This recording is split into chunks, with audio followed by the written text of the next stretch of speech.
एक बार की बात है, एक छोटे से गांव में सैम नाम का एक युवा लड़का और उसका वफादार कुत्ता मैक्स रहता था। सैम को खोजबीन करना पसंद था और मैक्स हमेशा उसके साथ रहता था।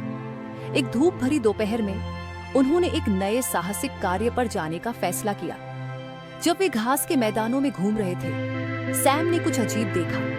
एक चमकता हुआ रास्ता जो जंगल की ओर जाता था। सैम ने यह रास्ता पहले कभी नहीं देखा था। उसने मैक्स की ओर देखा, जिसने उत्साह से अपनी पूंछ हिलाई। आइए इसका पालन करें, सैम ने मुस्कुराते हुए कहा। वे जंगल की गहराई में चले गए, जहां पेड़ ऊंचे थे और हवा जादुई लग रही थी। अचानक जंगल जीवंत हो उठा। पेड़ बातें करने लगे और छोटी छोटी परियां सितारों की तरह चमकती हुई उनके चारों ओर उड़ने लगी। नमस्ते, एक दोस्ताना पेड़ ने कहा।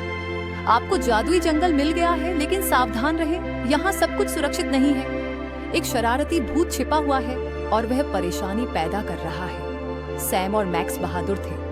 वे जंगल की मदद करना चाहते थे। वे भूत की हंसी की आवाज का पीछा करते रहे, जब तक कि वे एक नदी तक नहीं पहुंच गए। भूत ने पुल चुरा लिया था। वे कैसे पार होंगे? मैक्स के पास एक विचार था। वह दौड़कर गया और उसे एक बड़ा गिरा हुआ पेड़ मिला। सैम और मैक्स ने मिलकर पेड़ को नदी पर धकेल दिया, जिससे एक नया पुल बन गया। अच्छा काम मैक्स, सैम खुश हुआ। नदी के दूसरी ओर उन्होंने एक गुफा में छिपे भूत को देखा। सैम और मैक्स चुपचाप ऊपर चले आए। मैक्स ने भूत को चौंकाते हुए भौंका। भूत ने पुल गिरा दिया और भाग गया। जंगल बच गया। पेड़ और परियां सैम और मैक्स के लिए जयकार कर रहे थे। उन्होंने उनकी बहादुरी के लिए उन्हें धन्यवाद दिया और इनाम के तौर पर उन्हें सबसे पुराने पेड़ का एक चमकता हुआ पत्ता दिया। ये जादुई था और हमेशा उनके घर का रास्ता रोशन करता था।